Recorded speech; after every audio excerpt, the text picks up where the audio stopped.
Well, hello and welcome to the Bumper to Bumper podcast. I am Dave Richo here along with my co-host John Riggle, and together we are helping you with your car by putting you in the know so that things sound familiar. Like, what the heck are they talking about? Yeah. I think when the auto shop calls people, they hear want, $1,500. Yeah.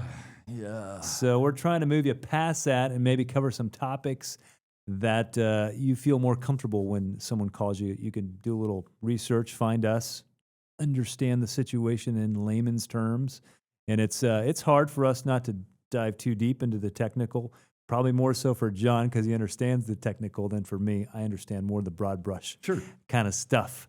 So anyway, this comes up. One of the things that I do regularly here at the shop is I test drive just about every vehicle with a shifting concern or a noise concern or a runnability, drivability issue, so I can verify what the customer is feeling. So when I do that, I have a lot of conversations because we are a transmission shop. We are not a repair shop also, but we do a lot of transmission work. And people come in, and the first time they Googled anything about their car, I mean, let's just say they drive a Nissan Versa. Okay. Or Nissan whatever. Nissan is heavy into this technology.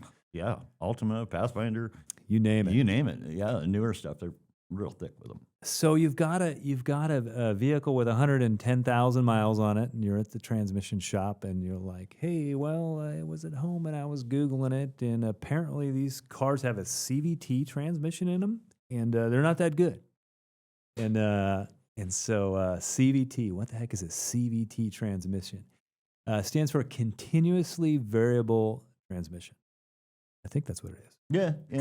Yeah. Or more like continuously broken transmission. Continually broken you know, transmission. yeah.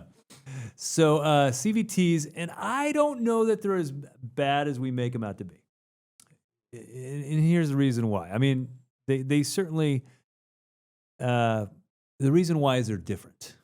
And a lot of people don't understand how to diagnose them.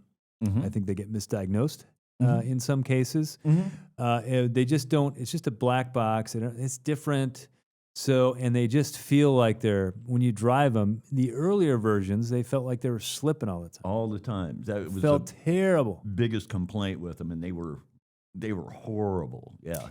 And so as time went on, they realized, hey, this is a problem. So we got to at least make the transmission pretend to shift. Yeah. So what constant variable is, on a normal transmission, you're in first gear and you shift to second gear and you shift to third gear. Each one of those is a different ratio, Mhm. okay? In a constant variable transmission, it's just one constant variation. So that the ratio can change, but it's not actually a gear shift. Yeah. Yep. So it's continuously changing.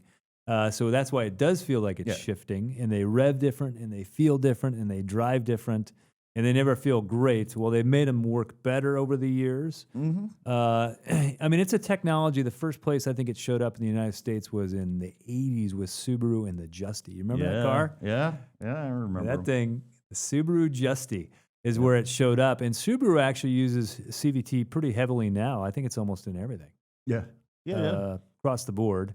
Nissan, they were a big, heavy user. They started in the 90s.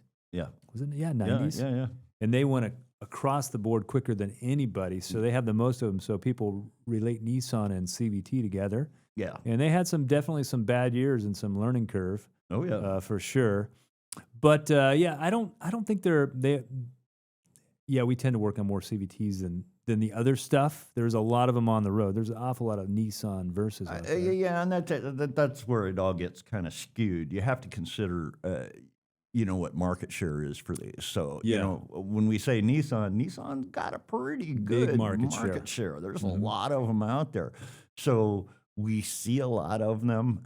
We see a lot of failures in them. So it makes them look like, they're probably not that great.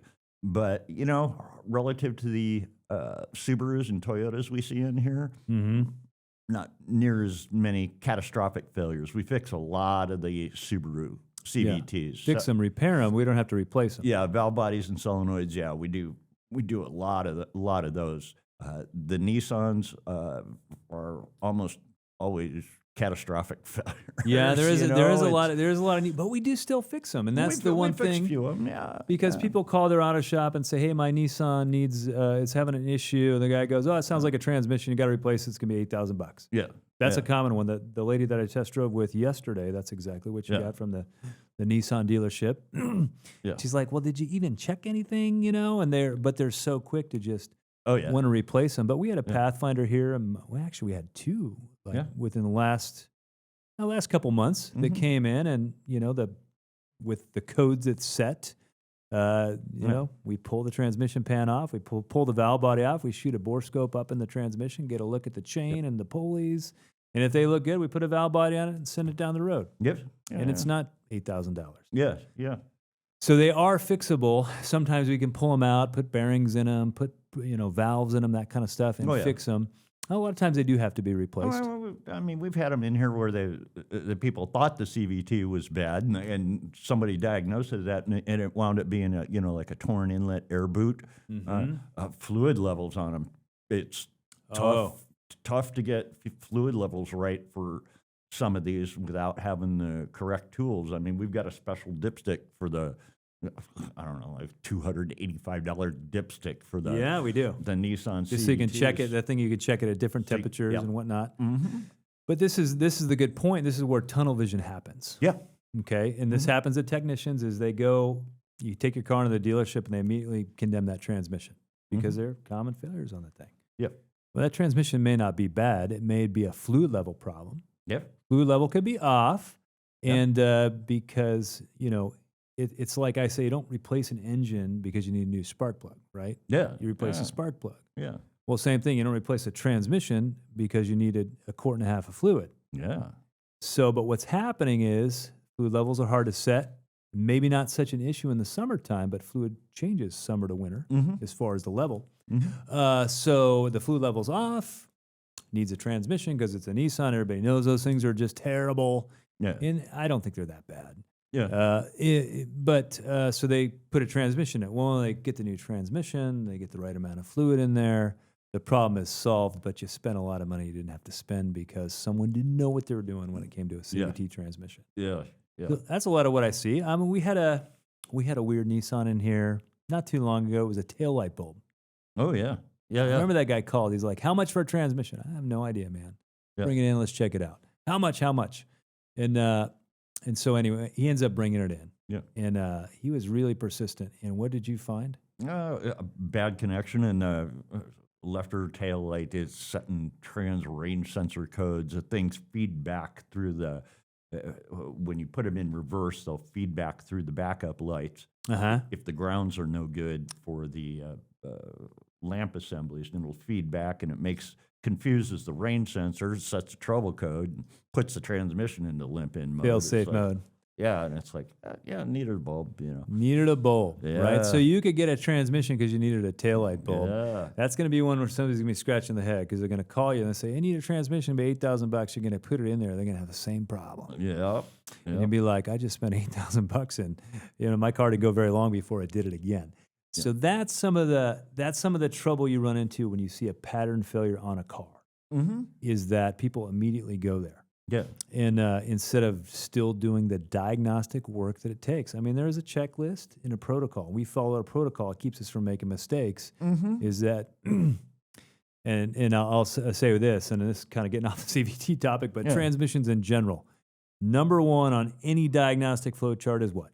Check the fluid level. Check the fluid level, right? Yep. How many cars a week do we get with the wrong fluid level in it that came to us from another mechanic? Lots. Lots. Of them. Very, very, very common. So anyway, but CVTs, I think a Subaru, Toyota, there's very few of them that show up. Yeah. Nissan, very heavily used in a Nissan. I mean, you'll see some, and there was Ford somewhere along the line. Honda uses them. Honda used them. Honda just did some in the 80s in the Civics. Yeah, yeah. And the failures we see on those ones break belts. They just break. They just break. Catastrophic. You'll pull the pan off it, and it'll just chains laying in the pan. Yeah, yeah. They've got a real cool test for checking them. You take a magnet and you run it across the bottom of the pan. The bottom of the pan is makes aluminum, noise. so a magnet shouldn't stick to it. but you drag your magnet across the bottom of the pan, draw everything into the center of the pan, and you take your magnet stick up there. If your magnet sticks to the pan, that means what you were doing was dragging all those pieces of that belt or chain right into the middle of the pan, and now your magnet will stick to it. And it's like, that's a quick call for. I didn't know that test. Yeah. Yeah, look, I learn every time we do something like this at show. So, well, essentially what a CVT is, it's just two pulleys. And those pulleys, they open or close. Mm-hmm.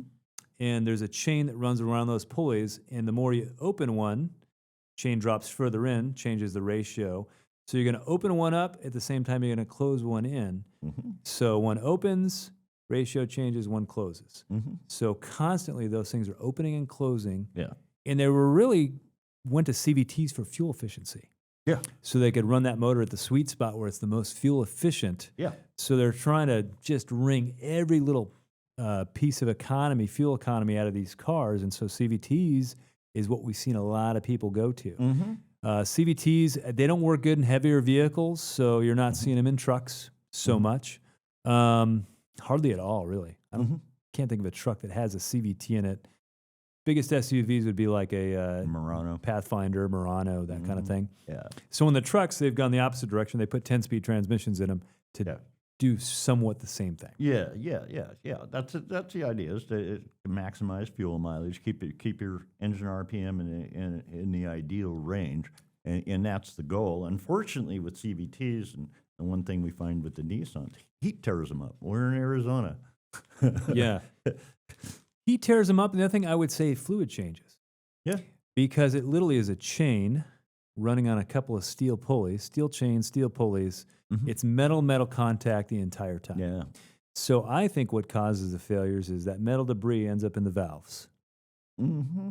Yeah. and hangs up a valve, Yeah. that type of thing. Mm-hmm. So I don't think you can. I tell people 50,000 miles is a safe service interval for most automatic transmissions. CVTs, I say every 30,000. Yeah. Yeah. And if you're going to get it done right, and make sure they use the fluid that came in that transmission is a big deal. That's a big deal. Yeah. Even with the Nissans, there's two different fluids. There's the older NS2 and newer NS3. They're different colors. They're just dyed. That the dyes go away real quick. And I think it's been years, but a while back I had taken all 40 or 50 of the fluids we stock and sent them out to the lab and had them all tested. Yeah. For their additive package, because I wanted to see what was in them. And there was so much more zinc in the CVT fluid than there was in regular transmission fluid. Yeah. That was the big determining factor. You could see it clear as day in a spreadsheet, Mm-hmm. when you look at the zinc numbers.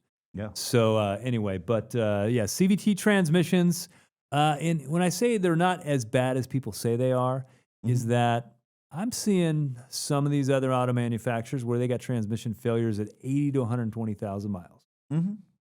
Fairly common if I think of one manufacturer in particular. Yeah. And it's a traditional regular transmission. Yeah. And I see CVTs failing in that same range, 80 to 120,000.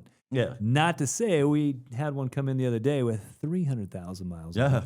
Yeah. That guy, he was on the freeway all the time. And I was shocked. I was like, wow. This is original trans. I can't think believe you even it. took a selfie next to the car. Yeah. No. I was like, But anyway, so CVT transmissions, that's what they are. Just because you have one doesn't mean you have a bad car. And make sure if you do have a problem that it gets diagnosed properly. They're commonly misunderstood, commonly misdiagnosed. And transmissions in general, they're the most complicated, most misunderstood, and most commonly misdiagnosed part of the car. People fix them a lot of times by just replacing the whole transmission. Yeah. But sometimes that's overkill when all you needed was yeah. a quart and a half of fluid or a valve body or a speed sensor or that kind of thing. Thanks for joining us. Feel free to leave us any comments of shows you would like us to cover in the future, topics, common things. We'd love to have you as a subscriber, keep you in the know about your car. Thanks for joining us on the Bumper to Bumper podcast. Well, hello, I'm Dave Riccio, your host of the Bumper to Bumper podcast, and I would like to thank you for tuning in.